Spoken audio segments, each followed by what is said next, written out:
सुतं देवं कंसचाणूरमर्दनं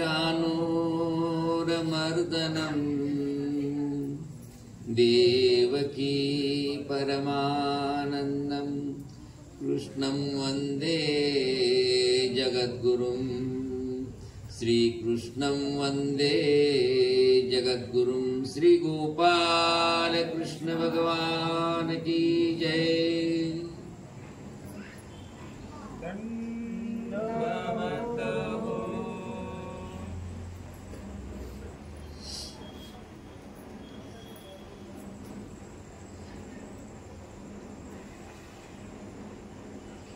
भगवान श्रीकृष्णाने निरूपण केलेले जे तत्वज्ञान ते व्यासांनी आपल्या काव्यबद्ध अशा शैलीमध्ये आपल्या समोर सादर केलेलं आहे आणि म्हणून आपण सुद्धा ते पद्य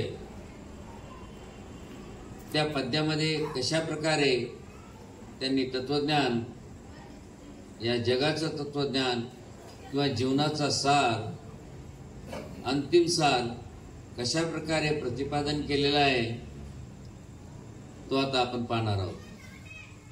बंधूंनो, गीतेचं वैशिष्ट्य की गीतेमध्ये मुळातच कुठलाही धर्म संप्रदाय किंवा पंथ किंवा जात पात काहीही त्यांनी कुठला त्याला बाजूला सारून केवळ जीव आणि जीवाला समोर धरून त्याचा मोक्षाचा मार्ग दाखविण्याचा प्रयत्न केलेला आहे आणि साहजिकच आहे। त्यामुळं जगाच्या पाठीवर जेवढाही सुशिक्षित समाज आहे तो त्याला लवकर स्वीकार करतो, कारण त्यांनी असं म्हटलेलं नाही की हा हिंदू धर्म की मुस्लिम धर्म की अमका धर्म, फक्त जीव त्यांनी डोळ्यासमोर धरलाय। मग आता हा जीव कोण्याही धर्मातला असू शकतो, म्हणजे निरूपण करताना जीवाला समोर ठेवून त्यांनी निरूपण केलेलं आहे आणि त्यामुळे साहजिकच हिंदुत्वाची प्रतिमा त्यामध्ये आपोआपच उजळून दिसते। परंतु इतर संप्रदायांना सुद्धा कोणत्याही संप्रदायाचा उल्लेख नसल्यामुळं असं वाटायला लागते की काहीतरी हा जीवनाच्या उत्कर्षाचा विकास दाखवित आहेत असं भासायला लागतं। केवळ विरोध करायचा म्हणून काही संघटना विरोध करतात ही, परंतु त्या विरोधाला तेवढा पुरेसं बळ मिळत नाही, कारण गीता मुळातच सर्वापासून अलिप्त आहे। शिवाय बऱ्याच वेळेला असं वाटतंय की संपूर्ण गीता भगवान श्रीकृष्णाच्या मुखातली असेल, असं नाहीये। यामध्ये संजयाचे श्लोक आहेत, त्याचप्रमाणे अर्जुनाचे श्लोक आहेत, भगवान श्रीकृष्णाचे श्लोक आहेत आणि धृतराष्ट्राचा एक आहे। सर्वसाधारणपणे विभाजन करीत असताना एका कविकर्त्यानं म्हटलेलं आहे,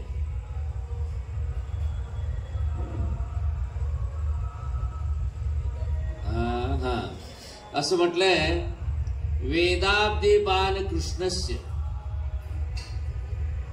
वेदाष्टव अर्जुनस्य च युग्माग्नो संजयश्चैव पुत्रस्य अंकः पितुः शशी। हा जो श्लोक आहे यामध्ये गीतेचं त्यांनी व्यवस्थितरित्या श्लोकाचं वर्गीकरण प्रतिपादन केलेलं आहे की संपूर्ण गीतेमध्ये भगवान श्रीकृष्णांच्या नावाखाली किती पद्ये येतात, अर्जुनाच्या नावाखाली किती पद्ये येतात आणि संजयाच्या नावाखाली किती पद्ये येतात। विशेषतः गीतेमध्ये जे नाव आहेत त्यामध्ये फक्त एक धृतराष्ट्राचा एक श्लोक आहे, परंतु या श्लोक करताना मात्र एका व्यक्तीचं आणखी एक नाव घेतलेलं आहे, ते म्हणजे दुर्योधन. गीतेत कुठेही दुर्योधन उवाचं नाव नाही, पण दुर्योधनाचे श्लोक आहेत आणि या श्लोकामध्ये त्याला पण त्यांनी प्रदर्शित केलेलं आहे. आणि म्हणून आपल्याला गीतेतला पूर्णपणे जर उकल समजून घ्यायचा असेल तर पहिले हा श्लोक समजून घ्या. वेदाब्दे बालकृष्णस्य. संस्कृत साहित्यामध्ये संख्येचा उद्बोध करीत असताना उजवीकडून डावीकडे आकडे मांडत जायचे असतात. म्हणजे ही जुनी परंपरा आहे. आपल्या ब्रह्मविद्या शास्त्रामध्ये सुद्धा किंवा इतर काव्यामध्ये सुद्धा जे काही शक किंवा संवत सांगितले जातात त्याची मांडणी सुद्धा उजवीकडून डावीकडे होत असते. उदाहरणार्थ, शाके शास्त्र पुराण भूपरिमिती रक्ताक्ष संवत्सरे. शाके म्हणजे शक, शास्त्र पुराण भूपरिमिती. शास्त्र 6 उजव्या हाताला येतील, पुराण म्हणजे 18 ते त्या 6च्या डाव्या हाताला बसतील, म्हणजे 186 झाले. शाके शास्त्र पुराण भू. भू म्हणजे पृथ्वी एकच आहे म्हणून तो 1 लागेल. म्हणजे 1186ला शके 1186ला श्री चक्रधर स्वामींचा पूर्वार्ध संपलेला आहे. आणि म्हणजे एकांक संपलेला आहे. आणि तिथून पुढे 4 वर्ष पूर्वार्धाचे गेले, म्हणजे 90 पर्यंत. आणि तिथे आचार्यांचं अनुसरण, तिथून पुन्हा 4 वर्ष म्हणजे 1194च्या मध्यावधीत समजा किंवा 94 पर्यंत श्री चक्रधर स्वामींचं प्रयाण झालेलं आहे. असं शास्त्रामध्ये अगदी एकमतानं प्रतिपादन केलेले आहेत. काहीही 2 मतं नाहीत, कुठलाच काही संशय नाही, काहीच नाही. नवीन हल्लीच्या संशोधन करताना इकडं तिकडं करून काहीतरी आपली PhD मिळवायची, नवीन काहीतरी संशोधन करायचं म्हणून त्यात खालीवरपणा करून दाखविला. परंतु शास्त्रामध्ये कुठेही दुमत नाही. ही एका ठिकाणी नाही, दुसऱ्याही ठिकाणी पूर्वार्ध संपला तिथे सुद्धा त्यांनी जे शक दिलेले आहेत ते अगदी अचूक 1194च प्रयाण आहे. आता नवीन ज्योतिष पद्धतीनं त्याला मागं पुढं करायला लागले, पण शक्य नाहीये. कारण पृथ्वी कशी आहे, गोल नाही. त्यामुळे याच्यामध्ये नेहमीच 1 दिवसाचा 2 दिवसाचा फरक पडतोच प्रत्येक वर्षाला. 365 वर्ष, कधी 65.5 होतात, कधी 64 होतात. आणि हा घोळ तिकडे पुढे जातो. आणि मग त्याच्यावरून नेहमीच म्हणतात हे असंच झालं, ते तसंच झालं. त्यावेळेस त्या 800 वर्षापूर्वी त्यावेळेस सिंहस्थ येतच नव्हता. आता सांगा हे कसल्या गोष्टी होतात त्या, कुठला अंदाज कुठं लागावा. सिंहस्थ 3 प्रकारचे असते. त्याला म्हणतात तिकांड्या सिंहस्थ. कारण 12 वर्षाला सिंहस्थ महाराष्ट्रात येत असतो, परंतु इतर 2 सिंहस्थ दुसरीकडे होत असतात. आणि त्यामुळं इथून तिकडे जाणाऱ्या लोकांना अपसय होते म्हणून ते सिंहस्थ ते इथंच साजरा करतात. म्हणजे एकंदरीत 4-4 वर्षाला सिंहस्थ साजरा केला जातो आणि मुख्य सिंहस्थ 12 वर्षाला येत असतो. आता तो भाग त्याने पूर्णपणे वगळूनच टाकला आणि डायरेक्ट सिंहस्थ येत नाही, तिथे जुळत नाही असं म्हणून त्या शकाला मागं पुढं करण्याचा प्रयत्न केला. पण पूर्वजांच्या अनेक पुराव्यानुसार, अन्वयस्थळानुसार 1194 हेच सिद्ध होते. त्याला कुठलाच दडा जात नाही, अचूक तो शक आहे. आणि हीच पद्धती या श्लोककर्त्याने स्वीकारलेली आहे की वेदाब्दे बाण कृष्णस्य. वेद हे 4 आहेत, परंतु विशेषतः एक आहे, गीतेमध्ये 3च वेद दाखवले. पता नाही 4थ्या वेदाचा उल्लेखच केला नाही. भगवान श्रीकृष्णांनी त्रैगुण्य आपलं असं म्हटलंय त्रैविद्या माम सोम पापूत पापहा, 3 वेद संपत. अथर्व वेदाचा उल्लेखच नाही. आणि अथर्व वेदामध्ये मंत्र, तंत्र, जादूटोना वगैरे याचा उल्लेख आहे बस. आणि त्याचा उल्लेख श्रीमद भगवद्गीतेमध्ये ज्यावेळेस त्याला स्वर्गाची प्राप्ती दाखवायची त्यावेळेस त्यांनी त्रैविद्याच म्हटलं. पण असो 4 वेद. पण 10वीच्या संस्कृतच्या अभ्यासक्रमामध्ये 90 ते 92-95 पर्यंतचा सिलेबस 10वीचा, त्यामध्ये सांगितले की पूर्वी वेदराशी एकच होती. आता तर आणखीच थोडासा प्रश्न पडतो, 4 वेद आहेत की 1 वेद आहे? हे तुम्हाला मुद्दाम हे सर सांगायलो की माहिती राहावं. हे पण कारण एक पाठ होता 10वीला, व्यासोच्छिष्टम जगत सर्वम, असं त्या पाठाचं शीर्षक होतं. आणि त्यामध्ये त्यांनी असं सांगितलं की व्यासाला महत्व का आलं, तर व्यासांनी एकाचे 4 वेद केले. म्हणजे वेद राशी एकच होती, त्याचे 4 भाग केले. पण तसं जर म्हणावं तर पुराण मतामध्ये असं येतंय, ब्रह्मदेवाचे 4 तोंड, 4 तोंडातून 4 वेद निघाले, तर असं बी दाखवतात चित्रामध्ये. आता पुराण मत तर सगळ्याला माहिती, पुराणाचं काही खरं नाही.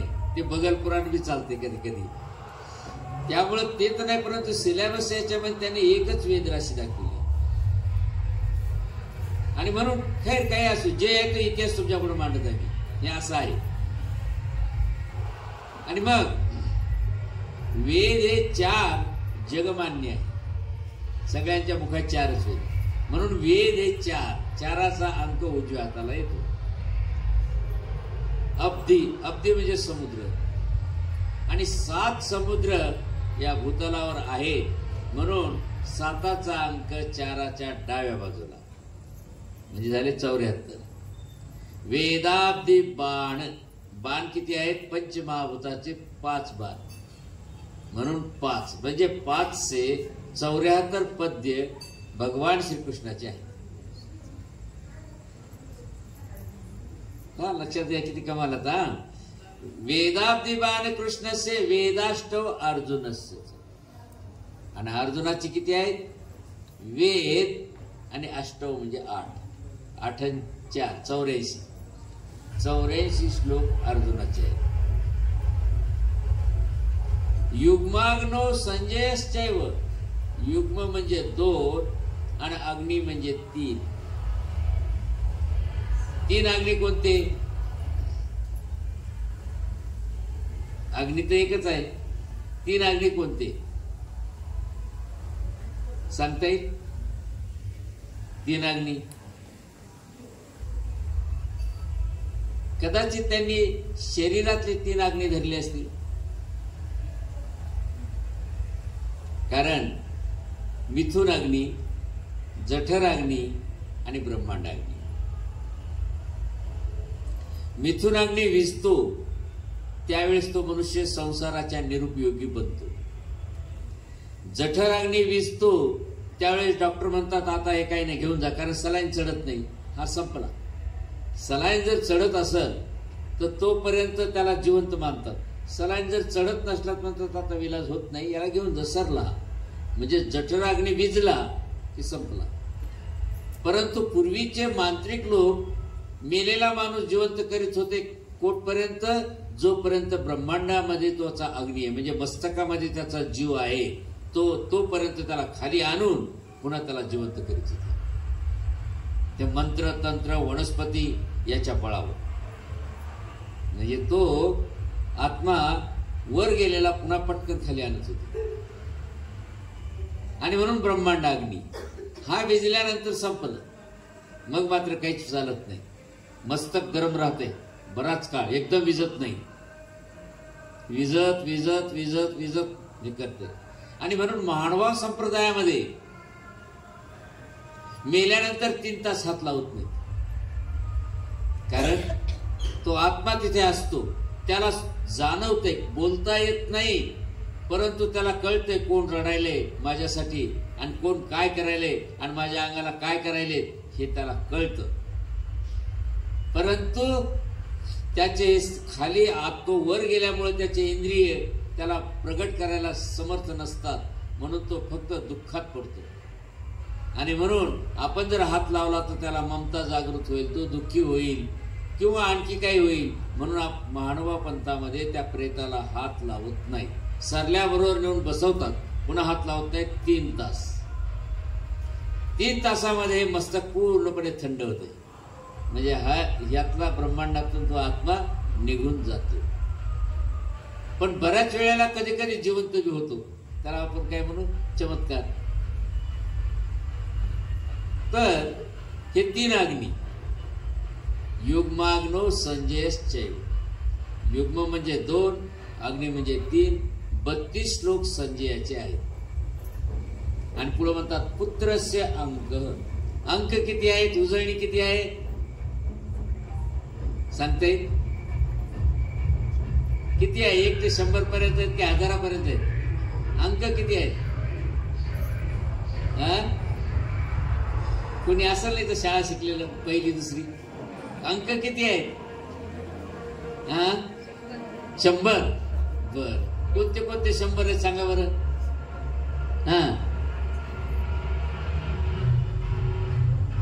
आता उजळणी आपण पहिलीतली उजळणी शिकायलो. अंक किती आहेत? पुत्रस्य अंक. दुर्योधनाचे ते अंक इतके श्लोक आहेत. अंक किती आहेत? टोटल 700 आलं पाहिजे. तुम्ही वर नेसाल.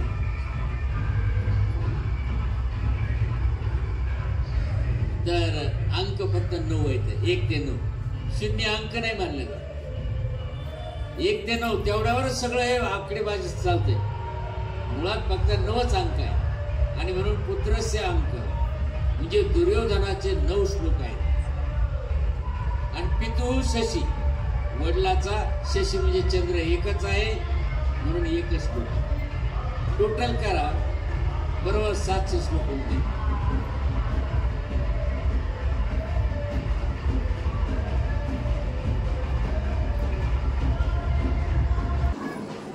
तर गीतेमध्ये एकंदरीत 700 श्लोक आहेत. पण 700च आहेत का? पुन्हा प्रश्न. महानुभाव पंथातल्या कैवल्य दीपिकेमध्ये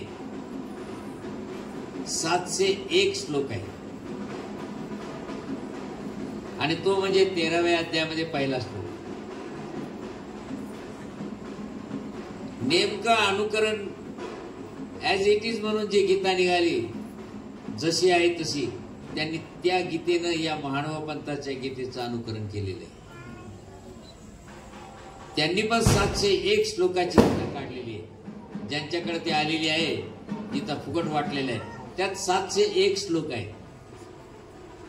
पण त्यांनी एक थोडीशी वेगळी पद्धती स्वीकारली. ती अशी पद्धती आहे की त्यांनी 700 श्लोक भरवले. 701 श्लोकाला 700 श्लोक भरवले. जसं कैवल्य दीपिकेमध्ये 701 तर 701 जशाला तसे. परंतु त्या श्री श्री श्री म्हणतात त्यांनी मात्र 701 श्लोक 700 दाखविले. ते कसे दाखविले? जी गोरखपूरवरून निघणारी गीता, जी सगळ्यांना माहिती आहे ही गीता, नाही का? तर या गीतेमध्ये 700 श्लोक आहेत. आणि 13व्या अध्यायातला पहिला श्लोक नाही. महानुभाव संप्रदाय सगळे गोरखपूरचीच गीता वापरतात. त्यामुळे 700 श्लोकाचा आहे. अपवाद कैवल्य दीपिका, जे सारंगर पुसदेकरांनी टीका केलेली आहे, तिच्यामध्ये मात्र 13व्या अध्यायातला पहिला श्लोक आलेला आहे. या श्री श्रीलवाल्यांनी काय केलं की गीतेमध्ये पहिला अध्याय जो आहे त्यामध्ये मधीच अर्ध्या श्लोकात अर्जुन उवाच, श्री भगवान उवाच असं मध्ये आलेलं आहे श्लोकाला तोडून. आणि म्हणून त्या श्री श्रीलवाल्या गीतावाल्यांनी काय केलं, की सहा चरणाचे श्लोक केले तिथं. वास्तविक 2 ओळीचा श्लोक आहे, त्याच्यामध्ये 4 पद्य, 4 काय आहेत, चरण आहेत, 4 चरण आहेत, 8-8 अक्षराचं चरण. तर 32 अक्षर आहेत 2 ओळीमध्ये. बघ आता जिथं ते अर्जुन उवाचं आणि श्री भगवान उवाचं मध्ये आलेलं आहे, तर त्यांनी ते मधलं काय केलं की ते डायरेक्ट 6 चरणाचा श्लोक दाखवला, एकच. त्यामुळं झालं काय की 2 चरण कमी झाल्यामुळं प्रत्येकातले 2, म्हणजे पहिला सुरू 2 नंतर 2, 4 चरण गेल्यामुळे 1 श्लोक घटला. आणि म्हणून पहिल्या अध्यायामध्ये जे 47 श्लोक आहेत ते 46च दाखवले. बारकाईने अभ्यास केला त्यांच्या लक्षात येईल हा फरक. ते फुकट वाटलेल्या गीता आहेत त्या गाड्यावर फिरू. त्याच्यामध्ये पहिल्या अध्यायामध्ये 46 श्लोक दाखवलेले आहेत, म्हणजे 1 श्लोक कमी केला. आणि मग बाकी पुढे सारखं आहे. आणि त्या श्लोकाची भरपाई 13व्या अध्यायामध्ये तो श्लोक टाकून बरोबर 700 श्लोक आणले. वास्तविक ते 6 चरणाचा श्लोक नाही, पण षटपदी केली त्यांनी. म्हणून दिसायला 700 श्लोक, पण वास्तविक आहेत 701 श्लोक. गोरखपूरवाल्यांनी 700 श्लोक ठेवले आणि 13व्या अध्यायातला पहिला श्लोकच त्यांनी नाहीच घेतला. अशी आत्ताच आहे का परंपरा, पूर्वी सुद्धा होती. असं म्हणतात की काश्मीरकडं 700 पेक्षा काही 5-25 श्लोक कमी अधिक आहेत. आता ते फक्त ऐकून आहे मी, प्रत्यक्षात माझ्या जर पाहण्यात आलं असतं तर नेमकं काय झालं तेही तुम्हाला सांगितलं असतं. पण असो, तर म्हणजे लक्षात घ्या कशा गीतेमधले फरक असतात.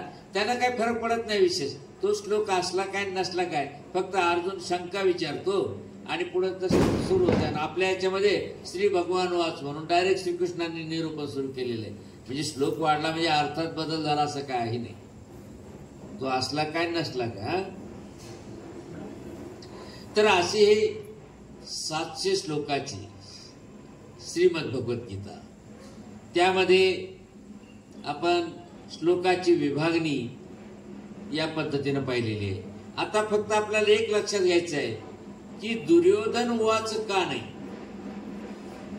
मुळात सुयोधन उवाच तरी पाहिजे होतं, परंतु तुम्हाला माहिती आहे हरलेल्या पक्षाचं जिंकलेला पक्ष नाव येऊ देतो का. समजा आता इथं जिंकलेला आमदार खासदार आहे, त्याचा उदो होतो तो एका मतानं कमी आहे म्हणून नाही हा बी त्याच्या जवळजवळ आहे असं म्हणतात का.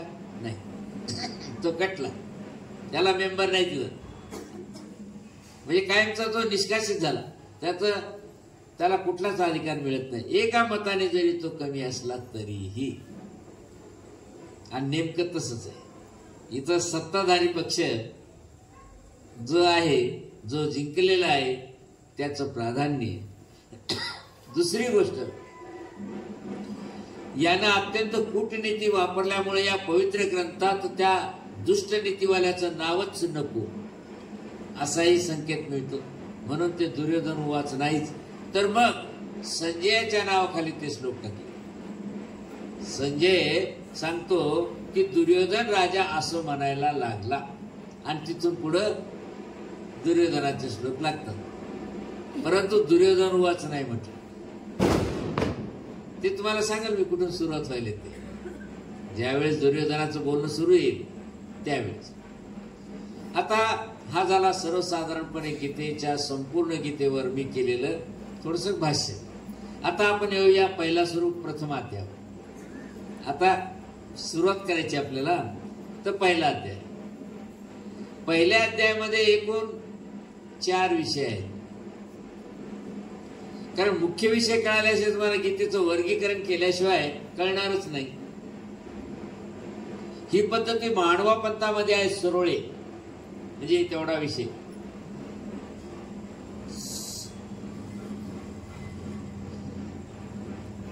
तर 4 विषय आहेत. परिचय, त्यामध्ये 11 श्लोक गेले आणि नंतर युद्धाला आरंभ करीत असताना आधी शंख फुकत असतात. आम्ही तयार झालो.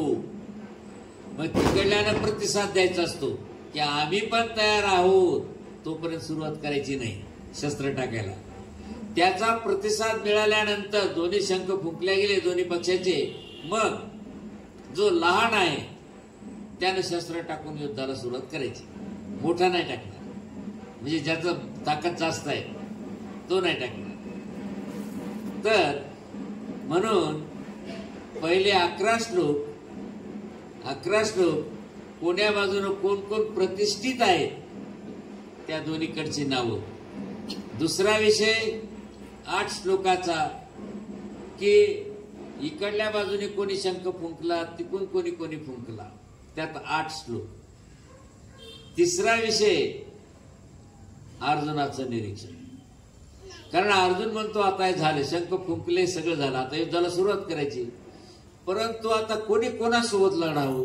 पूर्वी नीती होती, कुस्ती खेळणारा जो आहे त्यानं कुस्तीवाल्या संगच युद्ध करायचं. म्हणजे भीमासारख्यानं भीमासंगच मुष्टियुद्ध. ज्याला धनुर्विद्या येते त्यानं धनुर्विद्या ज्याला येते त्याच्यासोबतच युद्ध करायचं. आता अर्जुनाला प्रश्न पडला, भीष्माचार्य धनुर्विद्येत, द्रोणाचार्य, कर्ण तिकडे बरेच होते, पांडवाकडे एकच होता अर्जुन मुख्य धनुर्विद्येचा. त्यामुळे अर्जुन म्हणला मी कोणासोबत युद्ध करायला पाहिजे, पहिल्या सुरू कोणाला निवडायला पाहिजे. कारण आपला समान बळाचा पाहिजे, नाही तर लहान्यासोबत युद्ध खेळायचं आहे का, पुरुषार्थ आहे का, नाही का. म्हणून अर्जुन म्हणतो नाही, मला सैन्याचं निरीक्षण करू द्या, असं देवाला प्रार्थना करतो. तुम्ही मला युद्ध कोणासोबत करायचं हे आधी ठरवण्यासाठी सैन्याचं निरीक्षण करू द्या. देव म्हणले ठीक आहे. देवाने काय केलं, धरला, रथ केलं, काय कर कर कर कर फिरवला, सगळ्या बाजूने मधून उभा केला. बघून घे, सगळं सैन्य दाखवलं त्याचं, आणि मध रथ उभा केला. आता ठरवतो कोणासोबत युद्ध करायचं. जेव्हा त्याने या सैन्याचं निरीक्षण केलं तेव्हा मात्र त्याला सगळे नातवंड पतवंड दिसायला लागली. आपलीच, याला कसं मारावं, त्याला कसं मारावं, याला कसं मारावं. आता तो याला बांबाव. आणि म्हणजे पहा, पहिले 11, नंतर 8, नंतर 8, 19, 8, 27, 11 आणि 8, 19, 19 आणि 8, 27 श्लोक याच्यातच गेले. आणि मग अर्जुनाला मोह सुटलेला, त्या मोहामध्ये तो दुःख व्यक्त करतो. त्या दुःखाच्या भरात तो जे काही बडबडतो, ती बडबड म्हणजे त्या काळात जगामध्ये सांप्रत्य चालणाऱ्या चालीरीतीचं काही माहिती मिळते की त्यावेळेस रूढी कशा होत्या, परंपरा कशा होत्या, आणि त्या रूढी परंपरेनं तो बोलायला लागतो. आणि मग ज्यांना अर्धवट गीता कळाली ते म्हणतात पहा पहा, गीतेमध्ये सांगितलं असं, गीतेमध्ये सांगितलं असं, हे काय हा श्लोक आहे. ते विचार करत नाही हा श्लोक अर्जुन करायला, दुःखामध्ये बडबड करायला, त्या काळची कशी चालीरीती होते ती चालीरीती सांगायला ते नाही लक्षात येत. श्रीकृष्णाने सांगितलं गीतेमध्ये, ठोकून बोलतात. आणि ज्याला वाटतं, नवीन माणसाला वाटतं खरंच आहे काय, गीतेतला श्लोक घेतलाय, खरंच आहे, मग तो गोंधळून जातो.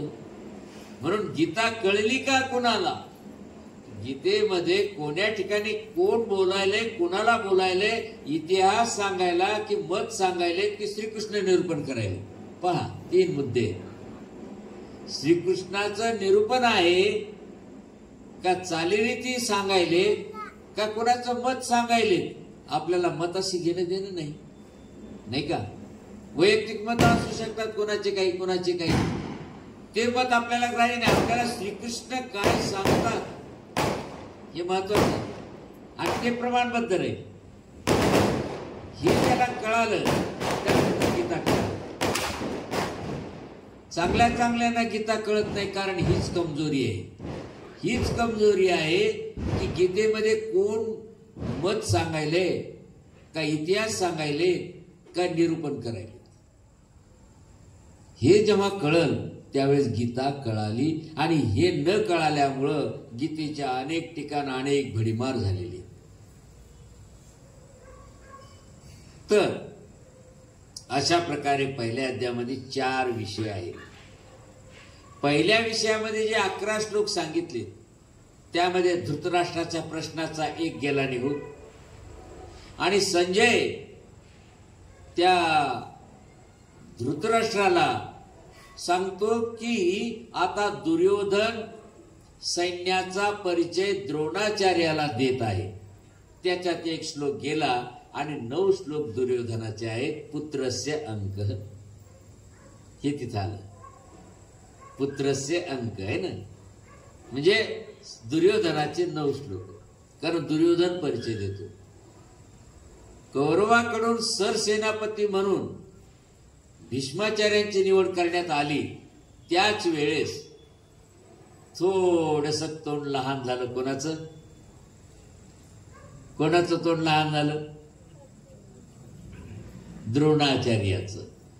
अरे सगळे शिष्य माझे आहेत, विद्यार्थी, सगळ्यात माझा परिवार मोठा आहे, मला मान द्यायला पाहिजे. माझ्याजवळ खूप मोठा परिवार आहे, माझ्याजवळ खूप मोठं सैन्य आहे आणि ते सगळं सैन्य माझ्याजवळ शिकलेलं आहे, त्यामुळं मान मला मिळायला पाहिजे. तुमच्या नुसत्या संख्येला किंमत नसते. समाजाला जे धरून चालतात तेच लोक पुढे चालतात. नुसती क्वांटिटी, तुमचं कुटुंब 100 माणसाचं आहे आणि सगळे 5-5, 10-10 माणसाचे म्हणून गावचा मुखिया मलाच करा म्हणल्याने जमते का? तुमच्या गावामध्ये 5-5, 6-6 माणसाचे कुटुंब आहे आणि एकाजवळ 100 माणसं आहेत. मग नाही आता मीच सरपंच होणार, माझं कुटुंब मोठं. हा, तुमच्या 100मध्ये एखादा जरी व्यक्ती सगळ्याला धरून चालत असेल तर तुम्हाला अधिकार मिळतो. पण तुम्ही जर हेकडवानी एकाच बाजूला राहत असाल, मेरीच सुनो म्हणत असाल, तर ती माणसं बाजूला फेकल्या जात असतात. आणि नेमकं द्रोणाचार्याची तीच कथा झाली. लोकांनी पाहिलं वयाने ज्येष्ठ, श्रेष्ठ. दुसरी गोष्ट, त्याला विरोध करणारा कोणीच नाही. त्याच्याजवळ ज्या शक्ती आहेत त्या शक्तीला प्रतिकार करण्याची ताकद कुणाकडे नाही. पण दुर्योधनाला वाटत होतं की माझे विद्यार्थी जास्त आहेत, मलाच सरसेनापती पद मिळावं. आणि ते नेमकं गेलं कोणाला? भीष्माचार्याला. इथंच मोठी पाल चुकली. दुर्योधनाला पेच पडला की आता युद्धामध्ये जर कधी याने कुचराई केली तर, तुम्हाला माहिती आहे प्रचारामध्ये एखाद्याला तिकीट नसलं मिळालं ना आणि त्याच्याला मिळालं तर त्याच्या प्रचाराला जाताना तो काय करतो? तब्येत बरी नाही त्या काही सभेला लोकांना सांगावं ना याला मतदान द्या म्हणून, कारण तुम्ही दोन्ही एका पक्षातले नाही, तब्येत बरी नाही आणि जरा आज बिझी होतो, तिकडे गेलो मिटिंगला, इकडे गेलो फिटिंगला, असं सुरू होत असते. म्हणजे मनापासून काही त्या प्रचाराला त्याला मिसळत नाही का? तिकीट यायला पाहिजे होतं नाही का? नेमकं तेच तिथं दुर्योधनाच्या या महाभारतामध्ये लय बारीक गुत्थ्या येतं. त्या बारीक गुत्थ्या अशा आहेत ना, त्या उकलल्या तर माणसाला कळते असं का व्हायलंय. इकडं तर एवढं मोठं सैन्य, हे सगळे भाऊ 100 एका जुटीनं, अहो येईन मी 5च नाही का, 5च, आता काय करा. परंतु 5ही असे होते एका जुटीचे. आणि मग दुर्योधनाला पेच पडला की द्रोणाचार्याला कसं संतुष्ट करावं. म्हणून युद्धाच्या आरंभी दुर्योधन हळूच जातो द्रोणाचार्याकडे आणि सांगतो, हो तुम्ही असे तुम्हाला माहितीये का आपण कशा आहोत, तिकडून कोण कोण उभे आहेत याला मान द्यायला, जसं त्यांच्याकडून कोण आहेत यांच्याकडून कोण आहे, तो त्या द्रोणाचार्याला सांगायला लागला. सांगा भीष्माचार्याला काय वाटत? अरे मी सरसेनापती आहे, मला सल्ला दे ना, तो राजा आहे ना. तो मुख्याला सोडून दुसऱ्याकडे चाललाय, म्हणजे मग मला कशाला केलं सेनापतीपद? तुम्हाला सल्ला द्यायचा आहे दुसऱ्याला. याला वाटलं काय की असं आहे का, माझ्या ताकदीबद्दल याला कमजोरपणा वाटला, यानं धरला की शंकच फुकला, डायरेक्ट आव्हान केलं युद्धाला. मी काय असा तसा आहे का? फुकला आणि शंख मधीच. त्यानं शंख फुंकल्यावर आता पेच पडला की कौरवाकडचे सगळे जेवढे बळ होते सरसेनापतीनं फुकला. मग सगळ्या जणी आपले कोणी नगारे, कोणी शिंग, कोणी काही धडम धडम धडम लागले वाजवायला. त्यांचं होऊ दिलं आधी शांत. आणि मग दुसऱ्या बाजूकडून पांडवाकडून मग यांनी बी शंख फुंकला, पण यांच्यामध्ये मात्र अशी काही नीतिबद्धता नव्हती. जसं त्यांच्याकडे नियम होता, सरसेनापतीनं शंख फुकायचा असतो. आता पांडवाकडे सरसेनापती कोण होता? ते माद्रीपुत्र 2 म्हणलेत का, त्यातला होता जो यज्ञातून जन्मलेला, तो होता. परंतु सैन्यावर प्रभाव कोणाचा होता? भीमाचा. सैन्यावर प्रभाव भीमाचा होता, पण सेनापती मात्र दुसराच होता बरं का. तो सुद्धा कधी मान घेत नव्हता. अग्रगण्य भीम आहेत, मोठे आहेत, त्यांनाच मान द्यायचा. पण भीम धनुर्धारी नव्हता. भीम धनुर्धारी नव्हता आणि तिकडून धनुर्धारी होता सरसेनापती पद, म्हणून सरसेनापती पद इकडे दुसऱ्याकडे होतं. परंतु हे अगदी काही हरकत नाही, आमचा लहान भाऊ मोठा केला का तुम्ही, काय हरकत नाही, आम्हाला मान्य आहे. सगळे एका जुटीनं पुन्हा चिडीचूप, कारण आपण संख्येनं लहान आहोत. त्यांनी काय आपला भेद फुटू दिला नाही. तिथं मात्र ते धुमसायला लागलं. ती गौरी कशी धुमसत असते, जर पेटलेली गौरी हळूहळू हळूहळू धुपत राहते आणि नंतर त्याचा जाळ होत असतो. मग भीमाकडे होता, परंतु भीमानं सुद्धा शंख फुंकण्याचा मान घेतला नाही. तर शंख कोणी फुंकला? भगवान श्रीकृष्ण. हो हो. मग आता म्हणजे एकंदरीत तुम्हाला फक्त साचा सांगितला था. आता आपण प्रत्यक्ष श्लोकावर पाहूया, म्हणजे तुम्हाला आणखीन उकलले कसं आहे तर. म्हणजे जी नाजूक कंडिशन आहे मधली, ती तुम्हाला मी उकल करून दाखवली कसं व्हायला. आता पहिल्या अध्यायामध्ये तत्व